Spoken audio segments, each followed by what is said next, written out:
日本語ポッドキャストジャパミミ。秋といえば？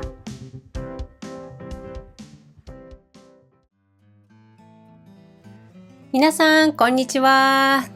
日本語ポッドキャストジャパミミです。今日も一緒に日本語の耳を鍛えましょう。今日のポッドキャストは中級から上級へステップアップしたいという方におすすめの練習となっています。N1 や N2 レベルの言葉や文法も使って話すので、繰り返し聞いて日本語の音に慣れてほしいと思います。さて、最近やっと涼しくなってきたので、今日は秋についてお話ししていきたいと思います。日本では四季の中でも秋が一番好きだという人が多いんじゃないかなと思います。秋になると暑さが和らいで涼しくなって空気がすっきりする感じがします。私もそんな秋の気候が大好きで、しかも秋生まれなので、四季の中では秋が一番好きだなと思っています。さて、皆さんは秋と聞いて何を思い浮かべますか？紅葉？食べ物？それとも何かお祭りやイベントかな？今日はそんな秋ならではのキーワードとともに日本の秋についてお話ししていきます。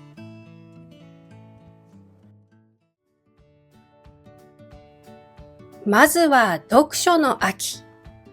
この表現の由来はなんと平安時代まで遡ります。昔中国の詩に秋は空が高く澄み渡っていて読書に向いているという一節があり、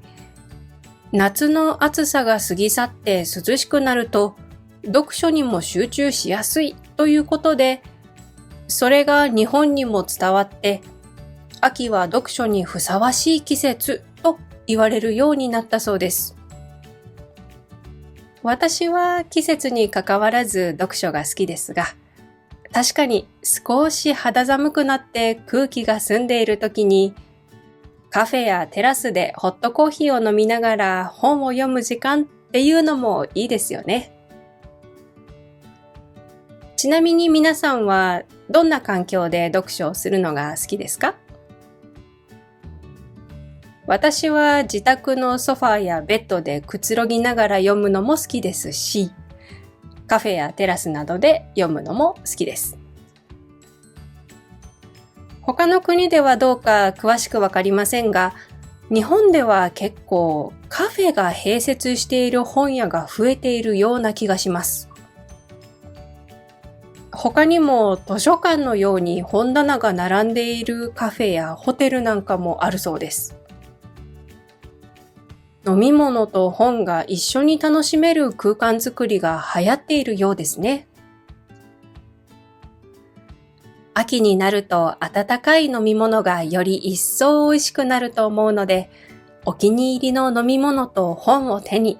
秋を満喫しましょう。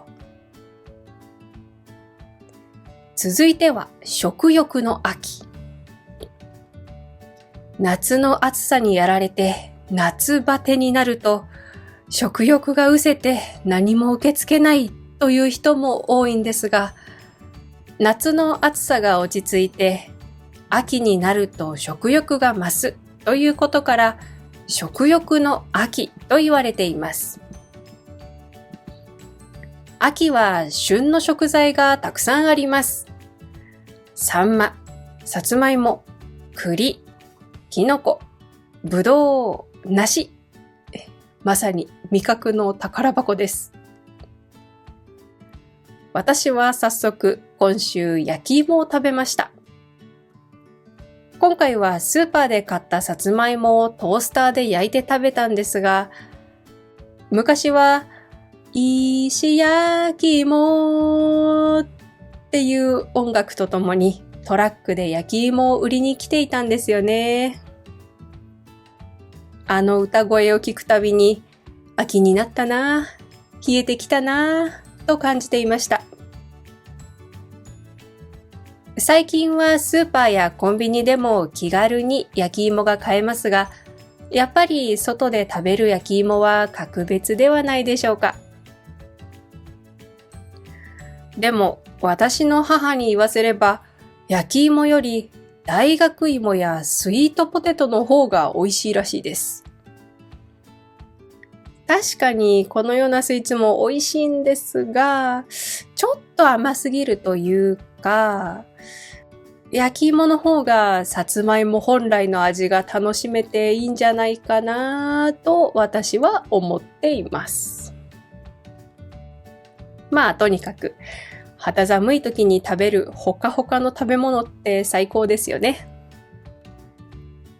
例えばコンビニのレジの隣にあるホットスナックはこれからの季節にぴったりですね。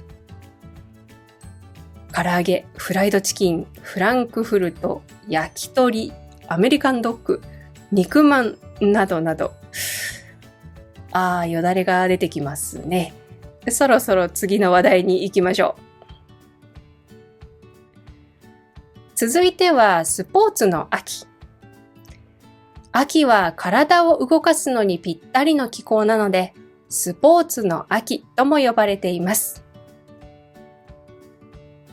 日本には様々な祝日がありますが、10月にはスポーツの日があります。これは1964年の東京オリンピックの開会式の日にちなんで作られました。秋になると、学校では運動会が開かれたり、地域でマラソン大会があったりします。私は運動が得意な方ではありませんが、秋になるとちょっと走ってみようかなという気持ちになるんです。でも実際に走るとすぐ疲れてきて、もう冬眠したいって思います。と言いつつ、実は数年前にトレランの大会に出場したことがあるんです。トレランというのは山を走るスポーツです。私一人だったら絶対挑戦しなかったと思うんですが、夫や友人がトレラン経験者で、ゆうちゃんもやってみようよと誘われて、短いコースなら頑張れるかもと言ったら最後、どんどん話が進んで大会に参加することになってしまいました。夫や友人は約 20km のコースで、私は約 15km のコースに出場し、なんとか時間内に走り切ることができました。結構標高の高い山で、アップダウンも激しかったので、4時間ぐらいかかってしまったんですが、走り切るという達成感を味わえたことは、人生の中でかなり貴重な経験だったんじゃないかなと思います。そして秋といえばやっぱり紅葉ですね。日本では北海道から九州まで北から南へ少しずつ紅葉が進みます。地域によって紅葉の見頃が10月だったり11月だったりと異なるのも日本の気候の変化に関係しているんです。毎年6月の梅雨の時期になると天気予報で梅雨前線という言葉をよく耳にするんですが、毎年秋になると紅葉前線なんていう言葉も使われていますよ。テレビで天気予報のように日本地図を使って紅葉の見頃を紹介している映像は日本独特かもしれません。私が今まで見た紅葉の中で一番綺麗だったのは滋賀県長浜市にある慶則寺というお寺の紅葉です。自然のレッドカーペットとも言われるほどたくさんのもみじが真っ赤に輝いていることで有名です。ここに行ったのはもう10年ぐらい前になるんですが、参道を歩くと360度どこを見ても真っ赤で、今まで見た紅葉の中で一番迫力があるなぁと感じたのを覚えています。もちろん他にもたくさんの紅葉の名所はあるんですが、どこも観光客でいっぱいのはずなので、もみじ狩りの際は計画的に。人が多すぎて写真を撮りたくても、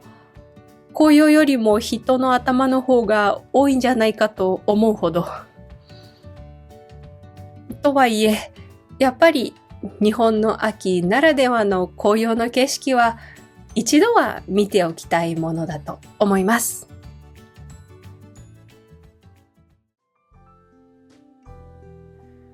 それでは今日のポッドキャストはここまでです。今日は秋といえばというテーマでお話ししてきました。日本の秋は食、文化、自然、スポーツなどいろいろな楽しみがあります。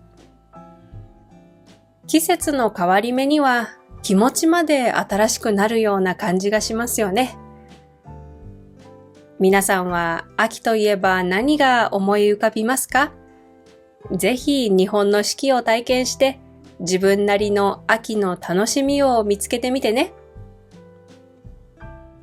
ではまた次のポッドキャストでお会いしましょう。ありがとうございました。